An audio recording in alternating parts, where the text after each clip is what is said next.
Atero de ateroma y génesis de formación, inicio. ¿Cómo inicia esta formación de esta placa aterómica? Es a lo que conocemos como aterogénesis.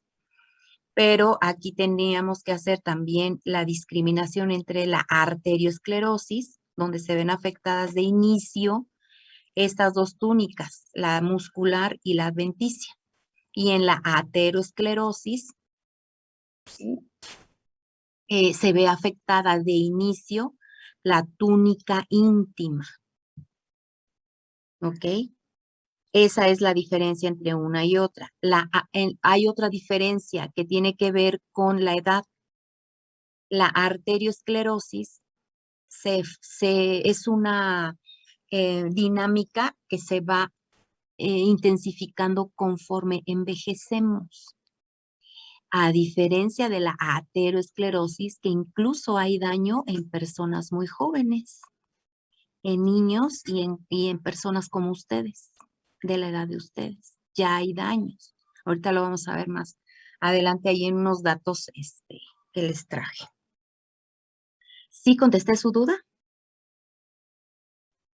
Sí, doctora, muchas gracias. Bueno. Entonces aquí tenemos, a ver, voy a elegir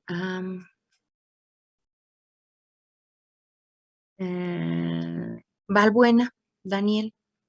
Vieria, Valbuena, Daniel, por favor. Sí, doctora.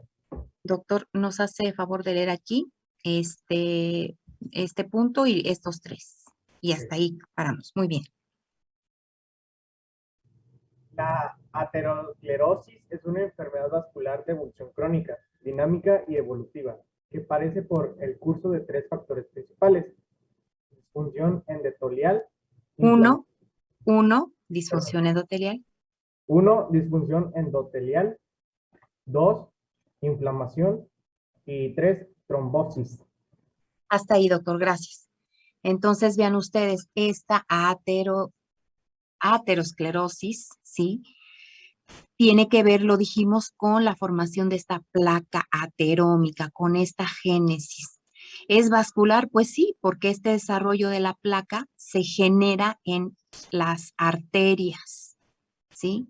Es una evolución crónica, sí, porque se empieza en edades muy tempranas, en niños, doctores, en niños, ¿sí? De evolución crónica, pues sí, porque durante toda nuestra vida va evolucionando y se va agravando, se va intensificando y se va agravando. Dinámica, porque trae consigo otro tipo de eventos y de enfermedades, sobre todo, doctores, enfermedades cardiovasculares. Enfermedades cardiovasculares, que es nuestro motivo, ¿no? De estarla estudiando. Sin embargo, pueden verse afectados otras arterias, bueno, como son todas las arterias, en otros lugares, renales. Entonces, imagínense lo que traería consigo, padecimientos renales, ¿sí? Miembros pélvicos, miembros torácicos, sí, cerebro, sí, todo esto conlleva a padecer otro tipo de afecciones en otros órganos, en otros sistemas. ¿Ok? Evolutiva porque no se queda estancadita, que digamos, bueno, ya se quedó ahí, ya hizo un daño, no. Evoluciona de tal manera que puede llevar al paciente a la muerte. ¿Sí? Puede llevar al paciente a la muerte. ¿Ok? Entonces nos dice aquí el doctor, acaba de leer 3 factores principales que ocurren para que esto se genere. Disfunción endotelial. ¿Dónde está el endotelio?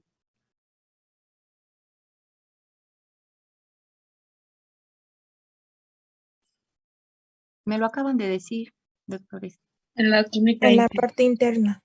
Ok, así es, en la túnica íntima. Número 2, otro factor principal, inflamación. Se va a presentar ahí un proceso inflamatorio. Ok, ahorita vamos a ver qué es lo que va a suceder. Y no conforme con eso, pues puede haber generación de trombos.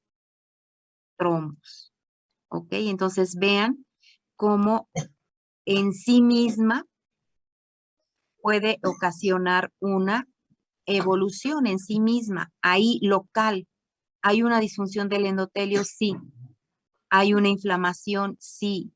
¿Puede haber una trombosis? Sí. Aquí mismo ya hay una evolución. Sin embargo, a nivel sistémico, pues también puede evolucionar. ¿Cómo va a evolucionar? A daño a otros órganos. ¿Ok? Bueno, ahora sí, doctor, continúe, por favor. Aquí leyendo en el abajo de trombosis.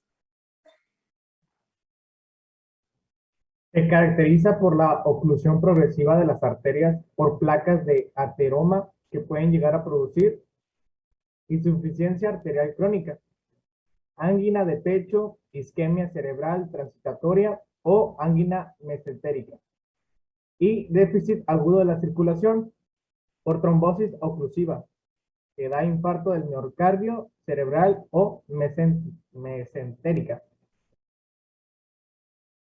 Ok, muy bien. Entonces, no es angina, es angina. Les voy a recordar algo, me parece importante y no se molesten ni lo tomen a mal. Mire,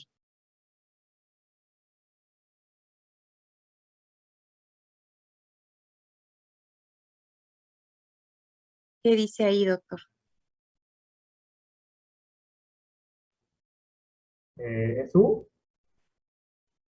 ¿Qué dice aquí? Güey. No. Ay, Dios, estoy rayando.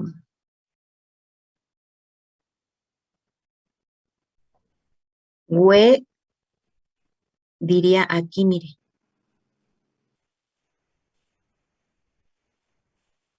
Ahí sí dice hue. ¿Qué dice acá? ¿Qué? Fuerte. ¿Qué? Ge, ge. Y aquí,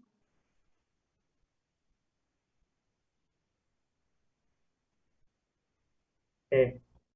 ge. Ujú. Entonces, esta es la diferencia. No sé si ustedes recuerden, y se los digo con todo mi buena intención. No sé si ustedes recuerden en la preprimaria, si los que cursaron o jardín de niños, los que cursaron o el primero de primaria, no sé, que nos ponían a hacer así esto. Ga, ¿sí o no? Y para que diga ge, ¿qué tendría que poner? ¿Cuál de estas tendría que poner? Señálemela, doctor, la que tenga que poner.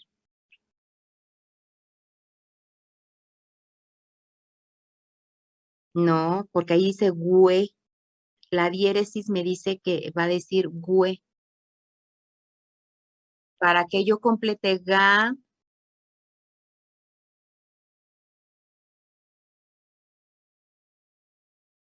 ge, así como aprendimos. Yo así aprendí, no sé si a ustedes.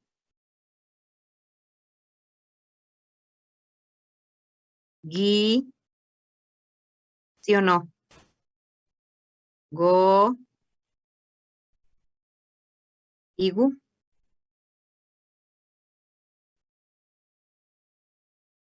¿sí o no? Entonces, aquí sí dice ga, ge, gi, go, gu, como nos aprendíamos mame, mimo, musa, sesi, su, etcétera. Aquí, ga, ge, gi, go, gu. Entonces, realmente las que nada más suenan iguales, pues serían ga, o que se escriben iguales, serían ga, go y gu. Para que sea ge y gi, tengo que poner la u en medio. Entonces, aquí sí dice ge. Si usted me está leyendo aquí angina, me lo tendría que haber escrito, yo lo tuve que haber escrito con esta para que dijera angina. No es angina, es angina. Angina. Ahora, aquí tengo otra vez ga,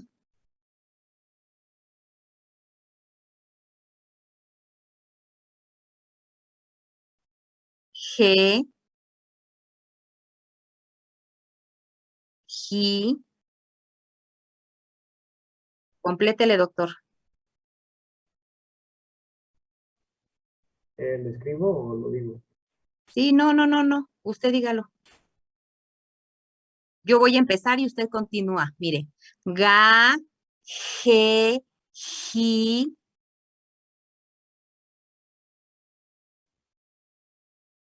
Léalo usted. O, Es y U. gu. Ok, entonces yo le recomiendo, haga esto ahí en su cuadernito. Ga, je, ji, go, gu.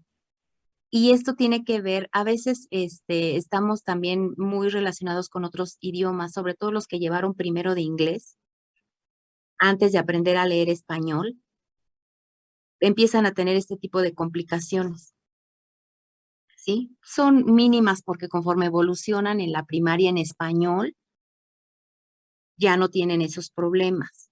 Pero yo lo que he detectado en ustedes, en la mayoría me atrevo a decir que en un 90% de mis alumnos, de los 200 y pico que tengo, tienen este problema. No sé qué pasó ahí en sus niveles preescolares y escolares, no lo sé, pero sí es bueno retomarlo. Y les digo por qué. En algún momento en sus vidas, ustedes van a ser ponentes nacionales, se van a estar en otro tipo de esferas científicas y qué pena se escucha que no sepamos pronunciar correctamente frases en nuestro idioma. Se los dejo al costo sin ninguna mala intención, todo lo contrario, todo lo contrario. Entonces pónganse bien abusaditos. Para que diga güey y para que diga güey, a ver, usted escriba güey, doctor, aquí abajo. Aquí en el círculo que acabo de poner, usted escriba GUI.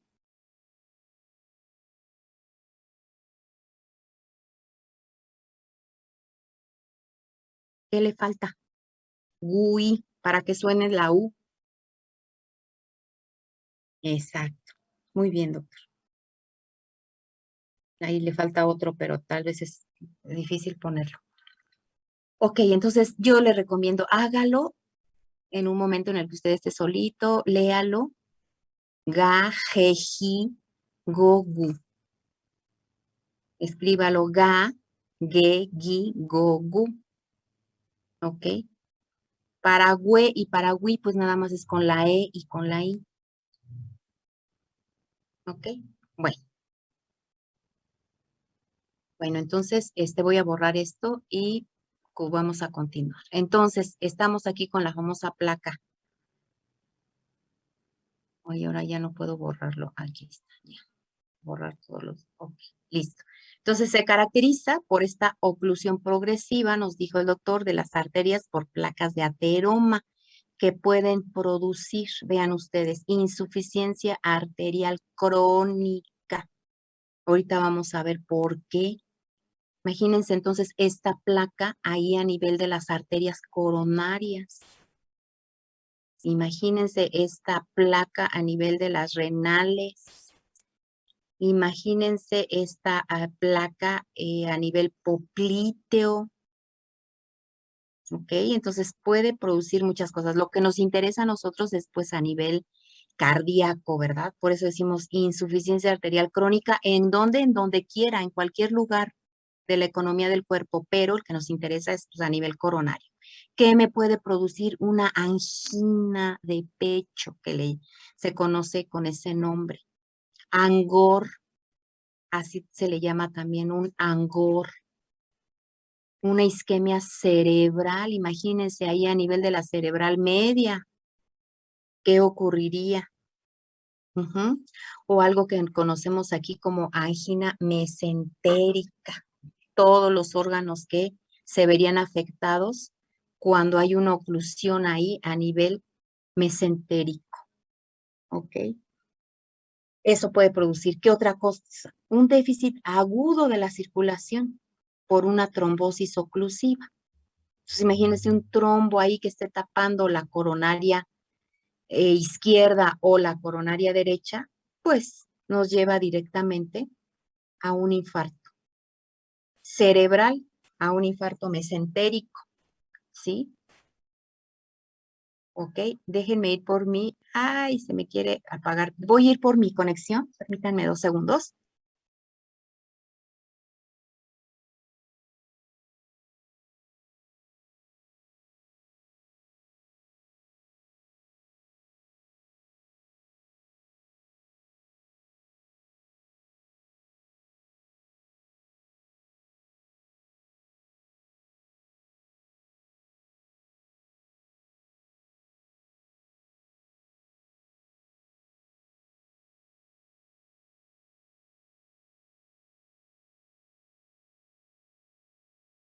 Ay, muchas gracias, listo. Es que se quería apagar esto. Bueno, entonces todo esto nos puede estar originando esta famosa plaquita aterómica, ¿ok? Bueno, epidemiológicamente hablando, pues puede comenzar en la infancia, como les comenté hace unos minutos, con el desarrollo de algo que conocemos como estrías grasas. Ahorita vamos a ver en qué consisten estas. ¿Sí? Las lesiones de aterosclerosis avanzan con el envejecimiento, o sea, a medida que vamos ganando edad, pues va avanzando esta placa, se va convirtiendo en algo, en un monstruo, ¿eh? Es un monstruo. Entonces, vean ustedes, aquí sí es algo que me interesaría que me apoyaran en la lectura y voy a elegir a Camila. Doctora Salinas, si nos quiere leer desde aquí, desde estudios de autopsias. Sí, doctora. Estudios de autopsias. 2.876 hombres y mujeres de 15 a 34 años que murieron por causas no cardíacas. Todos los individuos tenían estrías grasas aórticas. 760 jóvenes de 15 a 34 años, víctimas de accidentes, suicidios u homicidios, se observaron ateromas coronarios avanzados. Hombres, el 2%, y mujeres, 0%, de 15 a 19 años. Hombres, 20%, y mujeres, 8%, de 30 a 34 años. Gracias. Entonces, vean ustedes, no nos escapamos. Ningún grupo etario, bueno, excepto los bebés, los recién nacidos, que abarca el momento del nacimiento hasta los 30 días, pues no tienen estrías grasas. ¿Sí? La leche materna, si es lo único que consumen, pues contiene los nutrientes esenciales para su desarrollo y crecimiento. Pero vean ustedes, en los estudios que se han hecho en cadáveres, no se salvan, vean ustedes aquí. A nivel aórtico hay formaciones de estrías grasas. ¿Ok? Entonces, ya tienen ahí. Esta tablita nos habla a nivel mundial, aunque ya es viejita del 2015, las cifras no han cambiado, más bien las cifras sí cambian, por supuesto, pero sigue en primer lugar, la muerte, la morbilidad a nivel mundial por enfermedades cardíacas, ¿sí? Sí, a lo mejor cambió a un 16.5%, a lo mejor cambió a un 14.2%, no lo sé, pero sigue en primer lugar las enfermedades isquémicas del corazón. ¿Ok? Entonces, ese término isquémico significa que un vaso tiene una disminución en el flujo sanguíneo, ¿sí? Hay una disminución en el flujo sanguíneo. Entonces, imagínense si una arteria aquí a nivel coronario pues está tapada, hay una disminución de ese flujo sanguíneo. ¿Ok? Entonces, estas 10 principales de causa de muerte en el mundo, según la OMS, pues ponen en primer lugar a estas enfermedades isquémicas que tienen como origen la formación de estas placas aterómicas. ¿Ok? Tienen como origen esta formación. Bueno, por eso se las puse ahí. Bueno, vamos a hablar ahora de esta disfunción en el endotelio. ¿Qué es lo que va a pasar?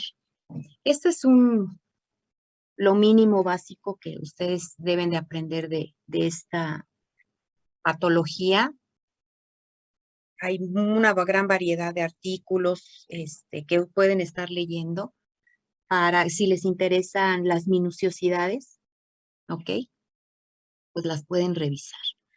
Entonces, dijimos que va a haber una disfunción en el endotelio, ¿ok? Una disfunción endotelial. Esta disfunción endotelial va a generar algo que conocemos como los famosos radicales libres. ¿Alguien ha oído hablar de eso? ¿Qué nos pueden decir de estos famosos radicales libres? ¿Les suena el nombre? Sí, pero yo no sé qué es. No, pero cuéntenos, ¿en dónde lo ha oído usted? Los radicales libres, ¿qué es eso? ¿O cómo lo oyó? No sé, yo solo, o sea, solo se me hace conocido el nombre, pero no, la verdad, no sé nada. ¿Alguien más? En bioquímica se maneja mucho. Sí, en bioquímica se maneja. ¿Pero qué son?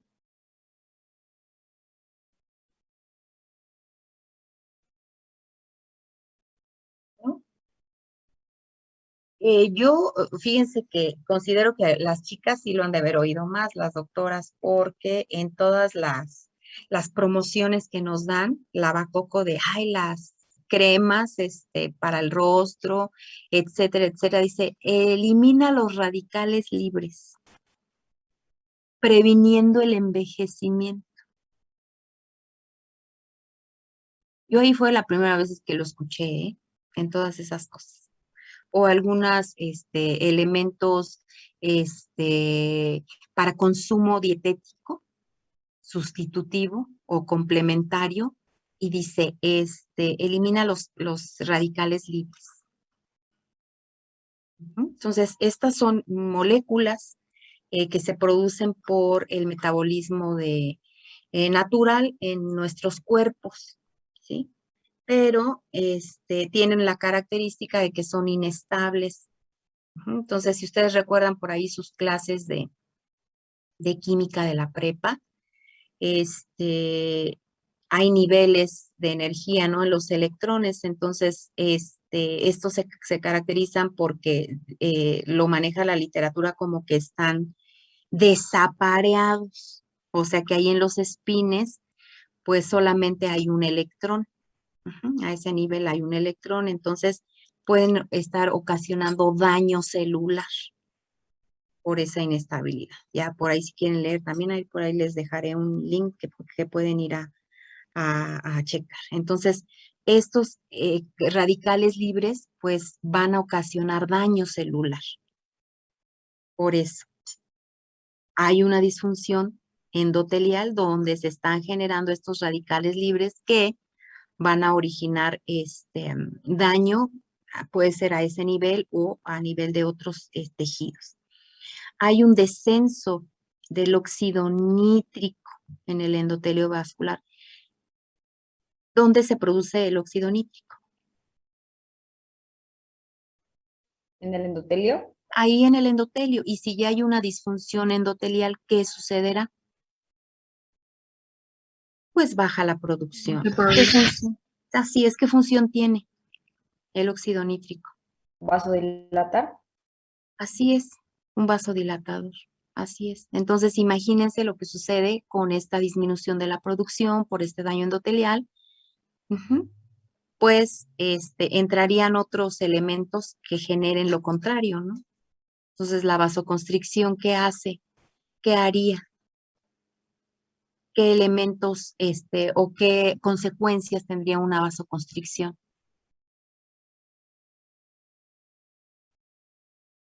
Pues, por ejemplo, un aumento, ¿no? De la presión arterial,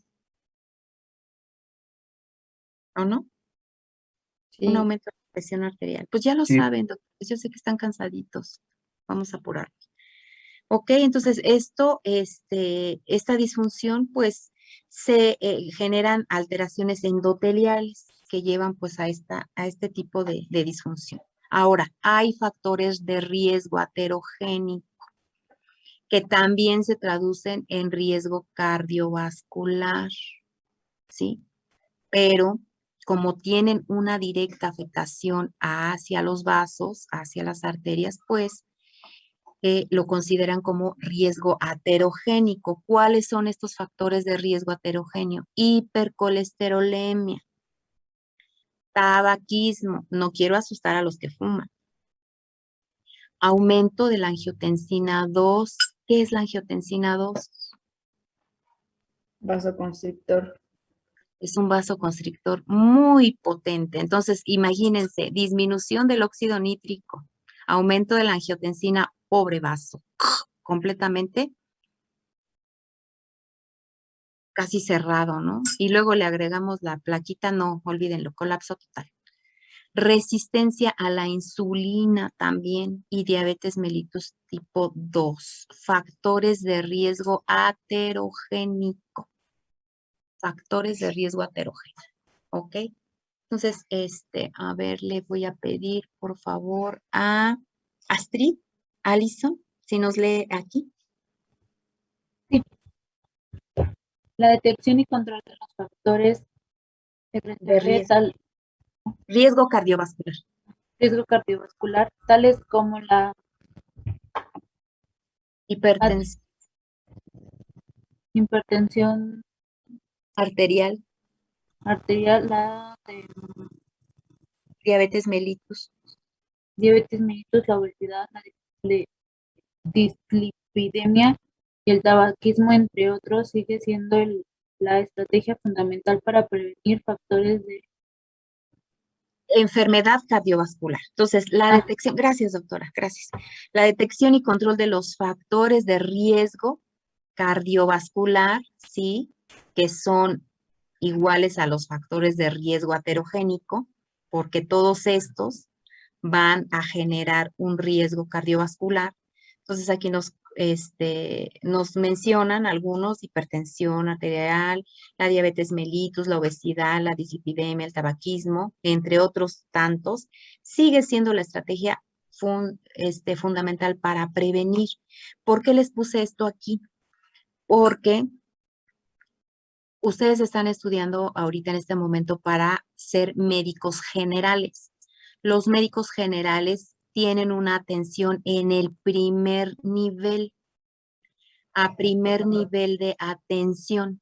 Entonces, dentro del primer nivel de atención está el actuar del médico general. ¿Qué tiene que hacer un médico general?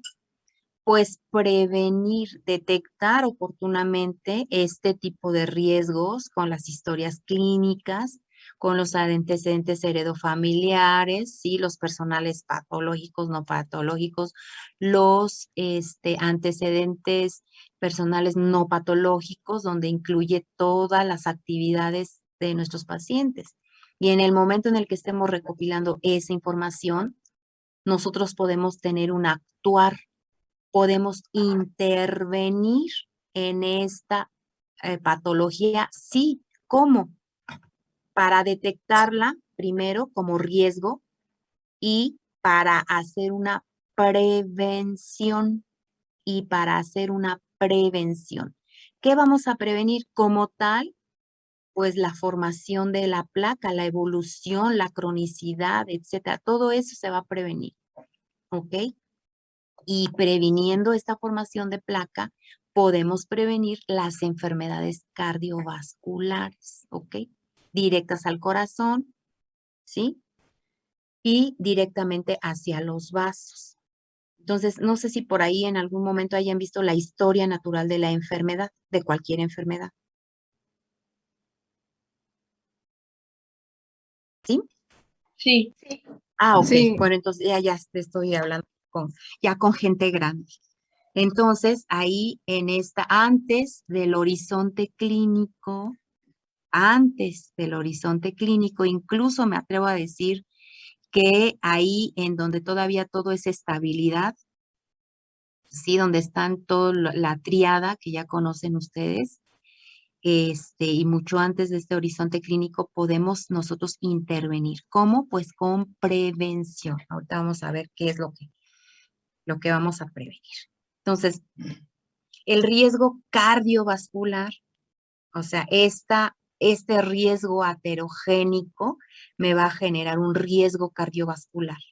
Partamos de ahí.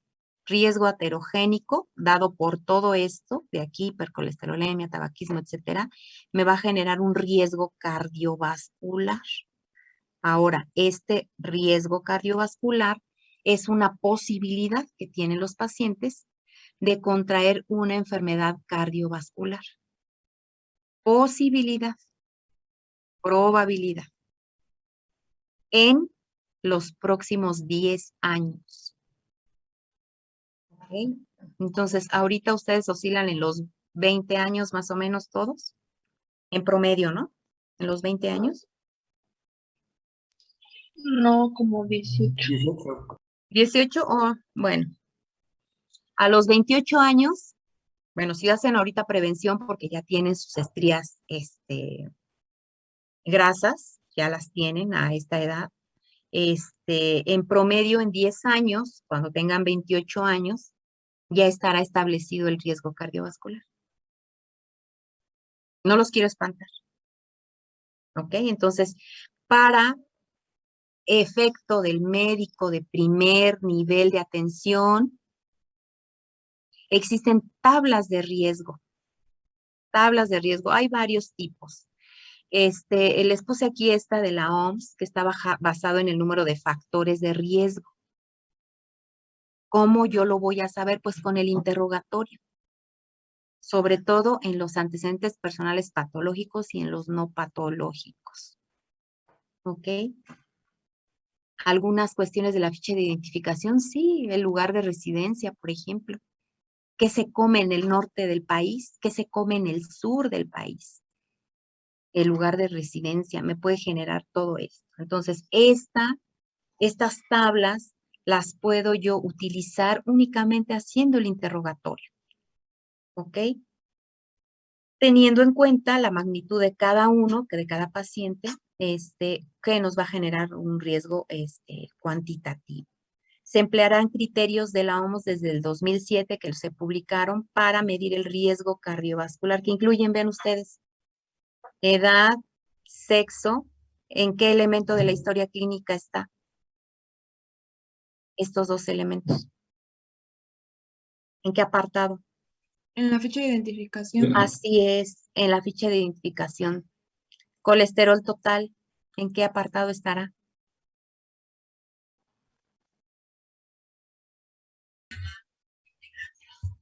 En antecedentes personales patológicos. En antecedentes personales patológicos, así es. TEA sistólica, ¿en qué apartado está?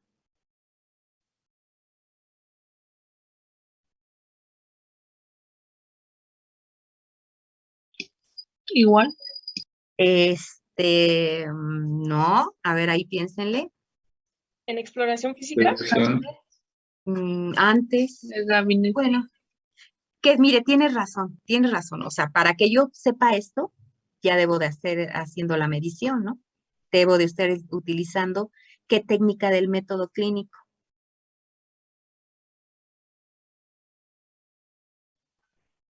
¿Qué técnica del método clínico para la toma de la presión? De la tensión más bien. La de Coroco. Ay, no, las técnicas del método clínico, auscultación, percusión, palpación, inspección. Oh. Sí vieron método clínico, ¿verdad? Sí, Ok. ¿Cuáles son las técnicas del método clínico?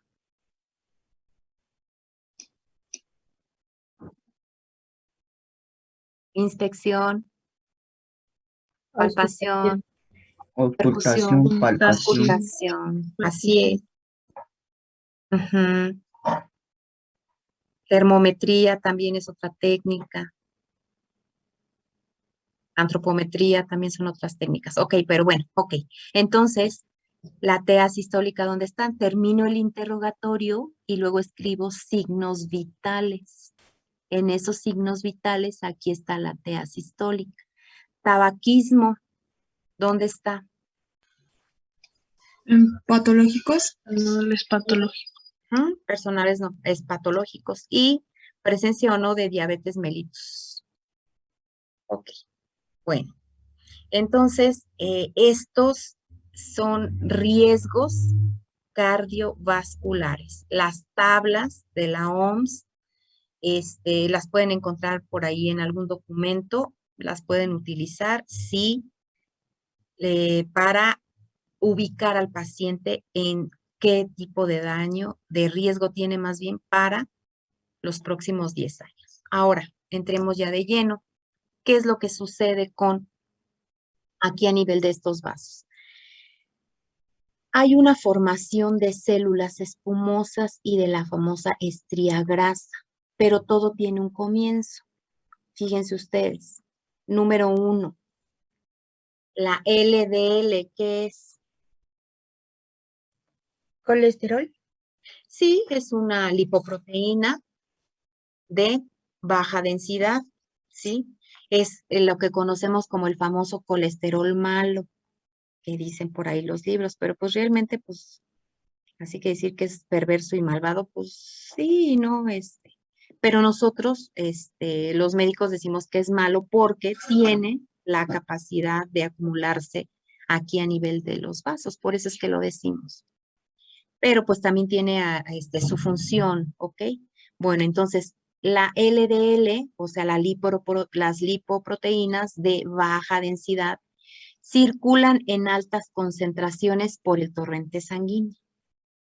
Ahí van todas ellas muy felices y muy contentas, vean, cantando, echando relajito aquí con los eritrocitos. Hola, ¿cómo estás? Ya vengo a evitar que pases por este vaso y se dicen muchas cosas, etcétera, ¿no?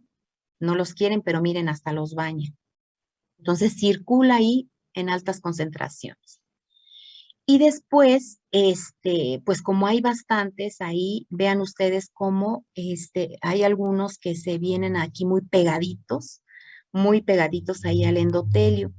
Entonces penetran al endotelio y dicen, ay, yo no quiero hablar aquí con estos eritrocitos, me caen gordos los eritrocitos, yo mejor me voy. Y se van las LDL muy enojadas y se meten al subendotelio. Subendotelio, o sea, están por debajo del endotelio. Es un espacio que vimos que era muy pequeñitito, ¿verdad? Un espacio. Y ahí se meten, para no hablar acá con los eritrocitos. Entran y se van acumulando y se van acumulando y se van acumulando. Pero el propio cuerpo, pues sí, sobre todo con nuestro nivel o nuestro sistema inmunológico, lo va a percibir ahí como un cuerpo extraño, porque ahí no debe de haber, o sea, ¿por qué están ahí? Entonces viene este sistema inmunológico y empieza intrusos, intrusos, intrusos, y estas malvadas, por eso decimos que son malas, pues son los intrusos que están ahí. ¿Ok? Entonces va a haber una producción de un factor quimiotáctico de los monocitos. ¿Ya vieron en linfo? ¿Sí? ¿Ya vieron, verdad? Todo esto, todas estas gamas. Los monocitos, ¿en qué se convierten? Son células de la ¿Qué? línea blanca. ¿En qué se convierten los monocitos? ¿En macrófagos? Así es. Entonces sí, ya lo vieron. Entonces, hay una producción de este factor quimiotáctico. Recuerden ustedes que esa quimiotaxis es esa manera en la que se van a desplazar estas células, ¿sí? Y que van a dirigirse hacia un lugar específico. Ya ustedes también vieron ahí todo eso, qué es lo que ocurre, ¿no? Entonces, este factor quimiotáctico, pues, les permite a los monocitos que se transporten al subendotelio. Entonces, llegan ahí al subendotelio, pero vean ustedes, va a haber producción aquí de interleucinas. Entonces, esas interleucinas les van a decir, aquí están estas LDL. Y los monocitos, pues van a llegar ahí, ¿no? Llegan, entran, ¿sí? También hay un factor de adhesión que los va a fijar. Es toda un protocolo, ¿no? Oyen la alarma por las interleucinas, ¿sí? Este factor de adhesión pues hace que se puedan pegar aquí al endotelio, en la superficie, ¿sí? Para que puedan penetrar. También hay un factor de migración de estos monocitos y vean ustedes aquí cómo ya entraron. Aquí está la luz, no vayan a la luz todavía, pero está la luz aquí del vaso y vean cómo entran los monocitos al endotelio. En el momento en el que entran aquí, pues se activan y van a fagocitar a las LDL. Dice, ¡ah, ja, ja, ja! Con que aquí están intrusas y se las tragan, así literal, se las tragan. Cuando estos monocitos fagocitan a estas LDL, es cuando se forma algo que conocemos como células espumosas. Células espumosas.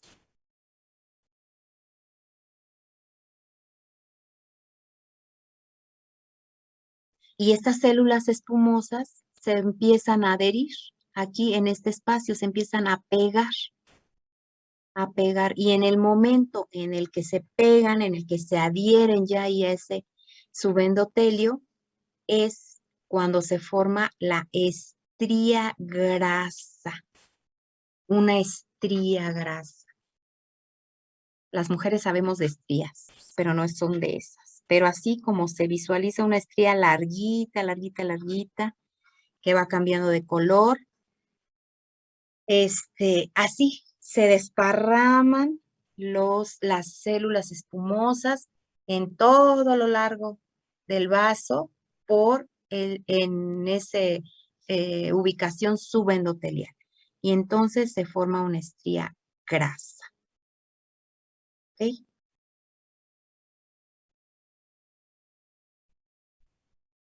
Ocurre también esta, pues, oxidación de las LDL. Este es un proceso que origina una inflamación de ese subendotelio. Como les comento, esto no debió haber sucedido. Esto no tienen por qué estar ahí. ¿Sí? Entonces, vean, en el momento en el que ya están aquí estas LDL, pues empiezan a oxidar. Hay síntesis de colágeno. También vean ustedes, aquí abajo, bueno, aquí está la luz, aquí está la luz, aquí está el subendotelio, y vean ustedes, aquí ya está la túnica media, células musculares lisas. Hay migración de estas células, como ya hay un daño aquí, empiezan a migrar también las células musculares lisas. También hay migración de linfocitos T, ¿ok? Y todo esto, las células espumosas y todas estas células del músculo liso, todos estos linfocitos ahí, están formando parte de esa placa aterómica. Pero el principal componente es un núcleo lipídico. Recuerden ustedes que el monocito se tragó, lo fagocitó, entonces el núcleo es lipídico, conformado por estas LDL, más los linfocitos T, más colágeno, más las células lisas que migraron de esta túnica media, ¿sí? Y no conformes con eso, pues también una capa fibrosa, ¿sí? Entonces, tiene todo eso, núcleo lipídico y todavía recubierta por una capa fibrosa.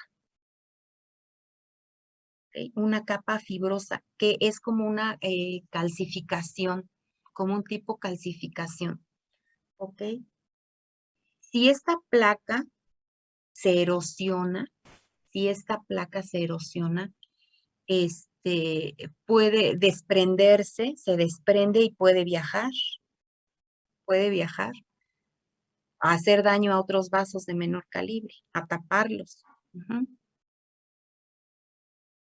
Cuando esta placa se rompe, esa placa fibrosa que recubre a la estría, cuando esta capa fibrosa se rompe, pues se desencadena también, el cuerpo lo reconoce como un daño, ¿ok? Y ese daño, pues ya rompió completamente este endotelio. Entonces, en ese momento, vean cómo creció tanto la estría, empujó, disminuyó la luz, ¿sí? Y las células endoteliales, pues se rompen, se separan. Y en ese momento dice el cuerpo, oh, hemorragia, hemorragia, algo sucede, ¿sí? Los eritrocitos también que van por ahí, dicen todo ello, ¿ok? Y en ese momento se forma un trombo para reparar este tejido, este epitelio, este endotelio que se abrió. Entonces, imagínense, la placa aterómica, y luego aquí el trombo, la placa aterómica con todo lo que lleva, ¿eh? Y luego aquí el trombo, ¿qué le sucede a la luz del vaso?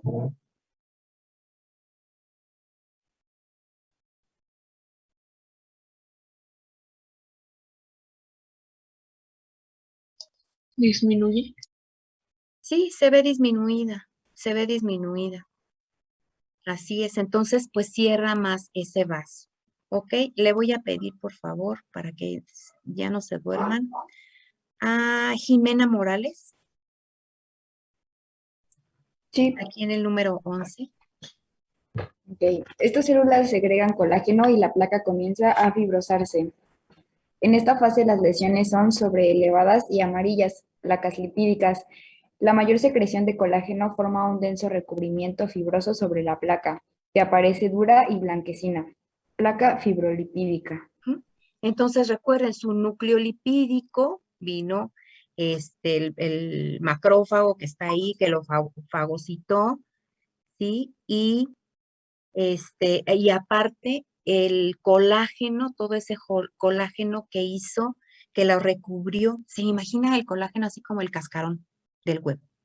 Vamos a poner que la yema son las LDL, ¿sí? La clara y todo eso, va a ser el macrófago, ¿ok? Y encima el cascarón, que es el colágeno. Entonces vean todo ese huevote ahí adentro del subendotelio, y luego acá arriba vean el trombo porque ya lo rompió, aquí ya lo rompió, y entonces vienen aquí las plaquetas, aquí hay una agregación plaquetaria y tapan. Pues hacia acá arriba tenemos la luz del vaso. Y vean ustedes, ya obstruyó ahí ese lugar, ¿ok? Cuando ocurre ya es la una. Bueno, para la siguiente clase vamos a ver este fenómeno de Glagov. La arteria, en efecto, va a reaccionar. Va a reaccionar tratando de compensar esa pérdida de la luz, pero lo vemos la siguiente clase. Que tengan linda tarde todos. Repasen lo que acabamos de ver. Si tienen dudas, por favor, la siguiente clase con todo gusto. Nos vemos. Bonita tarde. Gracias, profesora.